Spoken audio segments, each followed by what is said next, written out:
40,000 साल के जीवों को उठाया गया, विज्ञान कह रहा है 40,000 साल पहले उठाया गया। राजस्थान पत्रिका में प्रथम पेज पे। अरे तो भाई उठाया तो उठाया किससे? ये जीवित कैसे रहे? अगर 40 साल जीवित रह सकते हैं तो हमारे तो शास्त्र 10,000 वर्ष, 20,000 वर्ष, 30,000 वर्ष की तपस्या का कहते हैं, तो क्यों नहीं कर सकते? अगर जीव रह सकता है तो मानव तो रह ही सकता है। यह अपने आप में प्रश्न है ना कि अगर जीव 40,000 वर्ष पूर्व के सोएबों को जगाया तो 40,000 वर्ष पहले के जीवों को आपने जगाया, तो भाई 40,000 वर्ष मानव भी तो रह सकता है। मैंने पहले भी कहा, इसीलिए विज्ञान जहां आज पहुंचने की कल्पना कर रहा है, उस कल्पना से आगे हमारे ज्योतिष और हमारे पुरोधा पहुंच चुके हैं।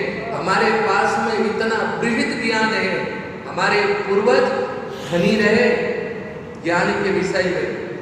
मैं बार बार इस बात को इसलिए कहता हूं क्योंकि यह बात आपके हृदय में बैठ जानी चाहिए कि हमारे पुरोधा, हमारे मनीषी, हमारे ऋषि मुनि कोई बहुत साधारण नहीं थे। इतने पहुंचवान थे कि उनके पास में सूक्ष्म मार्ग था। ऐसे सूक्ष्म मार्ग थे कि तुरंत वैकुंठ जाते, तुरंत ब्रह्मलोक जाते, तुरंत जिस लोक में जाना होता उस लोक तक जाते। अभी कुछ वर्षों पूर्व एक स्टडी हुई थी बहुत बढ़िया, जो टेलीस्कोप होते हैं या ऐसा कहते हैं जो अंतरिक्ष की भाषा को पढ़ते हैं। कुछ आज से पूर्व 30-40 वर्ष पहले एक ऐसा संकेत मिला, जब तो भारत के अंदर इतनी टेक्नोलॉजी नहीं थी, पर उस समय अमेरिका के उसने सैटेलाइट ने ऐसे पावर, जिस किरणों को पकड़ा, उसकी सैटेलाइट भाषा होती है अलग, पूरी भाषाएं अलग होती है। जैसे साइंस की भाषा अलग होती है, मैथ्स की भाषा अलग होती है, इसी तरीके से अंतरिक्ष विज्ञान की भी भाषा अलग होती है। तो उस विज्ञान में एक संकेत मिला, वह संकेत अभी तक पुनः नहीं मिला। बोलो, कहते हैं कि कितने 70,000 वर्ष प्रकाश पर्व पूर्व से वो संकेत मिला, इतनी दूरी से संकेत मिला, प्रकाश पर्व दूरी से 70,000 प्रकाश पर्व दूर से संकेत मिला भारत जो अंतरिक्ष को, और उसका पढ़ा तो ऐसा लगा कि जैसे कोई मानव सृष्टि हमारी पृथ्वी पर कोई संकेत भेज रही है कोई दूसरे ग्रह से, तो वहां पर भी मानव सृष्टि।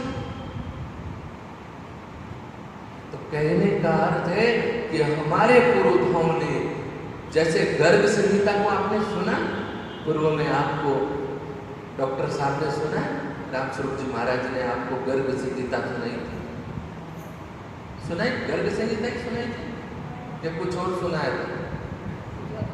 गर्ग संहिता ही सुनाई थी, मेरे को याद है, मैंने बात करी थी गर्ग संहिता। तो गर्ग संहिता सुने ना, तो उसमें आपने भगवान कृष्ण के अवतार के विषय में सुना, और मैंने तो पढ़ा है तो मैं बता देता हूँ कि गर्ग संहिता में ऐसा वर्णन है कि जब भगवान, अभी भी अपन ने देखा, अधिक मास की कथा में भी सुना, तो गोलोक धाम में जब गए ना, तो भगवान ने क्या पूछा, दूतों ने क्या पूछा, आप किस लोक से आए हैं, कौन सी पृथ्वी से आए हैं, कौन सा इंद्र, कौन सा वरुण, कौन सा ब्रह्मा, कौन सी पृथ्वी से आए हैं आप? जब उन्हें बताना पड़ा, जिस देश में, हमारे गुरुदेव ने एक भजन चला, एक गाना भी आया बहुत फिल्म जगत का, जिस देश में गंगा बहती है, जिस देश में गंगा बहती है, यमुना बहती है, अन्य अन्य भगवान वामन ने अवतार दिया हो, जिस पर नरसिंह ने अवतार दिया हो, उस भूमि से हम आए, तब भगवान कृष्ण ने कहा ठीक ठीक, आप उस पृथ्वी लोक से, तो ये पृथ्वी लोक का एक निशान क्या है? शिव। कौन सी पृथ्वी से आए हैं?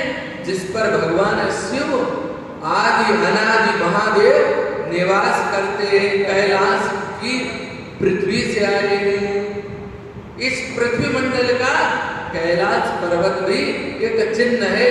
तब गोलोकवासी भगवान कृष्ण ने कहा, अब बोलिए क्या करना चाहते? बोले हमारे यहाँ आप अवतार ले, ये प्रार्थना करने का और सभी दूत आए। तब भगवान कृष्ण ने अनुमति दी।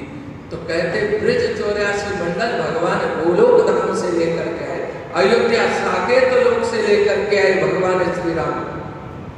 अलग अलग लोक से भगवान अवतरित हुए और अपनी अपनी भूमि लेकर के आए। इसीलिए परमात्मा के अनंत रूप है। तो भाई कहने का अर्थ है कि भगवान ऐसे ही अपनी सृष्टि की संरचना करते हैं। हमारे पुरोधा बहुत धनी थे। देखो अपने को 18 पुराण, 4 वेद, उपनिषद, न्यास, नीति शास्त्र वगैरह कितना दिया, और बाकी उनके पास में क्या एक एक किताब है, एक एक किताब,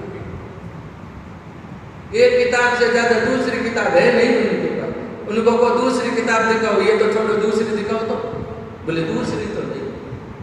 तो हमारे पास तो 4 वेद है, 18 पुराण, उपनिषद, फिर न्याय शास्त्र, कितने हैं हमारे पास।